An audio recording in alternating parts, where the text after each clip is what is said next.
दोस्तों नमस्कार, स्वागत है आप सभी का online reader for study YouTube channel पे। इस वीडियो में हम बात करेंगे एक सबसे बड़ी अपडेट के बारे में जो कि संबंधित है बीएड को लेकर।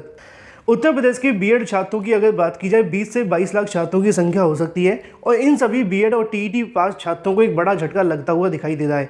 प्रदेश में एक बड़ी शिक्षक भर्ती का इंतजार करने वाले बीएड छात्रों के लिए आगामी शिक्षक भर्ती के लिए मुश्किलें बढ़ती हुई दिखाई दे रही हैं। दोस्तों आप जानते हैं कि बीएड को लेकर अलग अलग राज्यों में कोई भी मामला लगता था, मैं सबसे पहले आपको जानकारी देता था। उसकी वजह ये थी कि आप सभी अवेयर रहें, सावधान रहें कि बीएड को लेकर जो याचिकाएं दाखिल हो रही हैं उन पर जो ऑर्डर आ रहे हैं वो आपके लिए काफ़ी ज़्यादा महत्वपूर्ण है। लेकिन कुछ बीएड के अभ्यर्थी कमेंट करके ये कहा करते थे सर कुछ नहीं होगा, ऐसा कोई जानकारी नहीं है, आप इसकी जानकारी मत दीजिए, ये है वो है और भी बहुत सारी चीज़ें हैं। लेकिन मेरा काम आप सभी को जानकारी देने का मतलब ये होता है कि मैं आपको सावधान करता हूँ हर मुद्दे के बारे में, चाहे वो बीएड को लेकर हो, बीटीसी के बारे में, क्योंकि हमारा काम तो न्यूज़ देना है। लेकिन अब अगर बात की जाए उत्तर प्रदेश के अंदर हाल ही में जब बीएड को लेकर सुनवाई हो रही थी उस समय भी मैंने आप सभी को जानकारी दी थी, क्योंकि उत्तर प्रदेश के अंदर काफ़ी साइलेंट तरीके से काम किया गया। बीएड छात्रों को पता भी नहीं चला, यूपी टीईटी का परिणाम घोषित होने वाला था उससे पहले पूरा का पूरा जो परिणाम था वो यहाँ पे उनकी याचिका के अधीन कर दिया गया। अब आज की तारीख में जो आपको ऑर्डर देखने के लिए मिला है वो यूपी टीईटी के साथ साथ अगर बात की जाए 20 लाख से ज़्यादा बीएड टीईटी छात्रों के लिए बहुत बड़ा झटका है। और यही वजह थी कि लगातार मैं आप सभी को इस मुद्दे के बारे में जानकारी दे रहा था कि 15/12/2022 एक याचिका दाखिल की गई जो कि प्रतीक मिश्रा के नाम से है। और ये प्रतीक मिश्रा की याचिका एक ऐसी याचिका है जिसको कोई जानता तो नहीं है, लेकिन जब से बीएड को लेकर 2 बार सुनवाई हुई है काफ़ी महत्वपूर्ण ऑर्डर दिए गए हैं। पहली सुनवाई में बीएड का पूरा परिणाम लगा दिया गया था इनकी याचिका के अधीन। दूसरी तीसरी सुनवाई के अंदर आपको क्या देखने के लिए मिला इसके बारे में आपको यहाँ से पता चलेगा।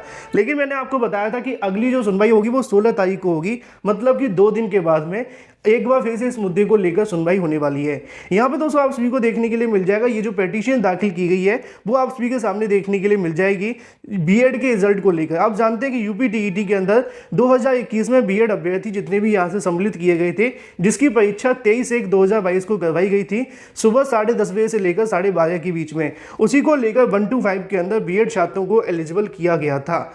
लेकिन उसी समय पर पोस्ट ऑफ असिस्टेंट टीचर के लिए राजस्थान हाईकोर्ट के माध्यम से 25/11/2022 को, माफ कीजिए 2021 को एक यहाँ से रिजल्ट जारी किया गया था, मतलब कि ऑर्डर दिया गया था कि जो बीएड के अभ्यर्थी हैं प्राथमिक शिक्षक भर्ती के अंदर वैलिड नहीं है। और मैंने आपको पहले से ही बताया था कि राजस्थान हाईकोर्ट का जो आदेश आया है इसको लेकर उत्तर प्रदेश में अभ्यर्थी कोर्ट में गए हुए हैं और वहां पे आपको सुनवाइयां देखने के लिए मिलेंगी। नीचे आपको देखने के लिए मिल जाता है कि पिटीशनर्स के माध्यम से बताया जाता है 1 और 2 के अंदर कि डिप्लोमा इन एलिमेंट्री एजुकेशन जिसको यहाँ पे 1 to 5 को पढ़ाने के लिए यहाँ से टेंड किया जाता है। इसके अलावा टीचर एचबी टेस्ट यहाँ से उनके लिए अनिवार्य होता है बेसिक स्कूलों के अंदर पढ़ाने के लिए।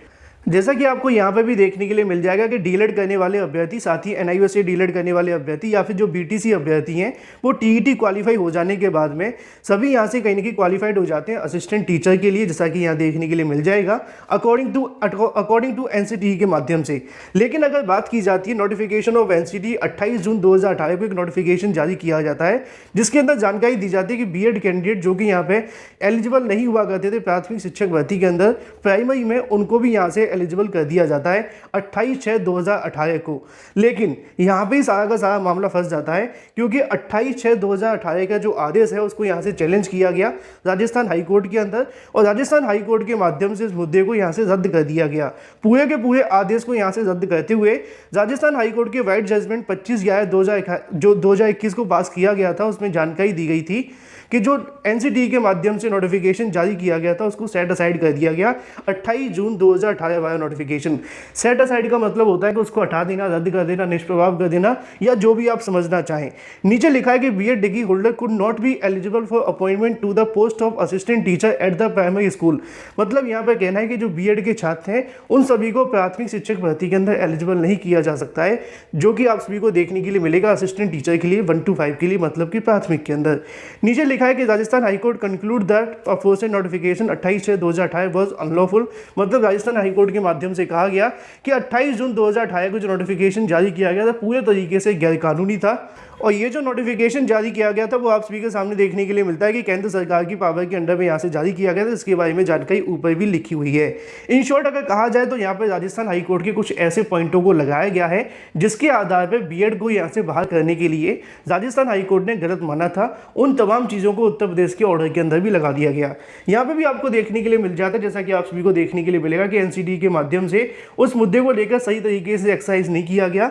इसके साथ ही और भी बहुत सारी चीज़ें आप सभी के सामने लिखी हुई हैं। अब मेन मुद्दा क्या है वो आप सभी को थोड़ा समझना आवश्यक है। यहाँ पे लिखा है in the counter affidavit field on behalf of restaurant अगर बात की जाती है जो भी यहाँ से एडमिट किया गया था नोटिफिकेशन 26/6/2018 के, उन सभी को क्वेश्चन कर दिया जाता है। क्वेश्चन का मतलब आप सभी समझ सकते हैं कि रद्द कर दिया जाता है या फिर निष्प्रभाव कर दिया जाता है। राजस्थान हाईकोर्ट की अगर बात की नोटिफिकेशन मेड पर अगर बात की जाती जो भी जजमेंट यहाँ से जारी किया जाता उन सभी के लिए यही जजमेंट यहाँ से कंप्लाइड होगा, मतलब यही उसके ऊपर लागू होगा। कुछ और पॉइंट नीचे आप सभी के सामने देखने के लिए मिल जाते हैं। अब यहाँ पे जब बात आती है आप सभी के सामने उत्तर प्रदेश के अंदर, तो उनका कहना है कि उत्तर प्रदेश शिक्षक पात्रता परीक्षा के समय पे राजस्थान हाईकोर्ट के आदेश को यहाँ पे इशू नहीं किया गया, जैसा कि आपको यहाँ से देखने के लिए मिल जाएगा। अब इस नोटिफिकेशन को जब यहाँ पे कहने की जारी किया गया था यूपीटीईटी के अंदर, तो बीएड वाले अभ्यर्थी पहले से ही वैलिड थे, लेकिन राजस्थान के हाईकोर्ट को लेकर उत्तर प्रदेश सरकार ने कोई फैसला नहीं लिया था, क्योंकि आप जानते हैं कि उत्तर प्रदेश में पहले से बीएड वैलिड है। यहाँ लिखा है कि जो अगली तारीख होगी वो 16 तारीख को आपको देखने के लिए मिलेगी, और यहाँ लिखा हुआ है till the next date no certificate shall be issued in favour of the candidate who have qualified in UPTET examination 2021 which was held 23/1/2022। सीधे तौर पे बता दूं कि यूपीटीईटी के पूरे परिणाम के ऊपर यहाँ से रोक लगा दी गई है। जो आपको ये कहेंगे कि सिर्फ बीएड के छात्रों में रोक लगाई गई, तो ऐसा नहीं है। बीएड के साथ साथ सभी, यहाँ पे लिखा है till the next date no certificate shall be issued in favour of the candidate who have qualified in UPTET. मतलब ये है कि यूपीटीईटी के अंदर हर एक वो अभ्यर्थी जो कि यहाँ से क्वालिफाइड हुआ था उन सभी के परिणाम के ऊपर रोक लगा दी है। ना तो उनको कोई यहाँ से सर्टिफिकेट दिया जाएगा और ना ही कोई यहाँ से आगे की कार्रवाई देखने के लिए मिलेगी। और ये कब तक होगा? 16/5/2022 तक, क्योंकि 16 तारीख को अगली सुनवाई होने वाली है, और अगली सुनवाई के बाद यहाँ से क्या होगा इसके बारे में आगे की जानकारी होगी। क्योंकि इस मुद्दे को लेकर लगातार मैंने आप सभी को जानकारी दी थी। मैंने हमेशा कहा था कि जो बीएड का मुद्दा है वो काफ़ी ज़्यादा गंभीर है। इसको लेकर लगातार याचिकाओं का दाखिल होना, कोर्ट में लगातार सुनवाइयाँ होना बीएड के लिए खतरनाक है। लेकिन कुछ बीएड के अभ्यर्थी कहा करते थे कि ऐसा कुछ भी नहीं होगा। अब उनके लिए और भी ज़्यादा समस्याएं बढ़ती जा रही हैं। देर ही सही कहीं ना कहीं बीएड छात्रों को इस बात को अंदाजा लग जाना चाहिए कि अब आप सभी को यहाँ से आगामी समय के अंदर अपना पक्ष रखना पड़ेगा न्यायालय के अंदर। अदरवाइज लगभग 20 लाख से ज़्यादा बीएड छात्रों को बड़ा झटका लग सकता है। इसके साथ ही अगर बात की जाए 69,000 में चयनित बीएड छात्रों को क्या होगा, क्योंकि आप जानते हैं कि 2018 के आदेश के अनुसार 69,000 शिक्षक भर्ती में उनको शामिल किया गया था, और उसी आदेश को राजस्थान हाईकोर्ट के माध्यम से रद्द कर दिया गया। लेकिन दो बातें उनके फेवर में यहाँ पर ये हैं, क्योंकि अभी इस मुद्दे को लेकर सुप्रीम कोर्ट में कोई अंतिम फैसला नहीं आया है। मान लीजिए कि सुप्रीम कोर्ट के अंदर बीएड छात्रों के हक में फैसला आ जाता है, तो चाहे वो उत्तर प्रदेश के अंदर याचिका लगी हुई है या फिर कोई अलग याचिका लगी हुई, पूरे तरीके से यहाँ से निष्प्रभावी हो जाएंगी, रद्द हो जाएंगी। लेकिन अगर वहाँ से कोई गलत ऑर्डर आ जाता है बीएड के खिलाफ, तो और भी समस्याएं बढ़ सकती हैं। फिलहाल सुप्रीम कोर्ट के अंदर जो अगली सुनवाई आपको देखने के लिए मिलेगी वो जुलाई में होगी, लेकिन 16 तारीख को उत्तर प्रदेश में होने वाली सुनवाई काफ़ी ज़्यादा महत्वपूर्ण है। इसी के ऊपर 69,000 के बीएड छात्रों का ही भविष्य टिका हुआ है। हालांकि उनको लेकर कुछ होगा कि नहीं, इसको लेकर भी कह पाना कुछ संभव नहीं है, लेकिन उनको भी शामिल किया गया था 28 जून 2018 के आदेश के अनुसार। फिलहाल जो भी अपडेट होगी आप सभी को इस चैनल के माध्यम से मिलती है कि वीडियो को लाइक कर दें, साथ ही शेयर कर दें और चैनल को सब्सक्राइब करना बिल्कुल ना भूलें।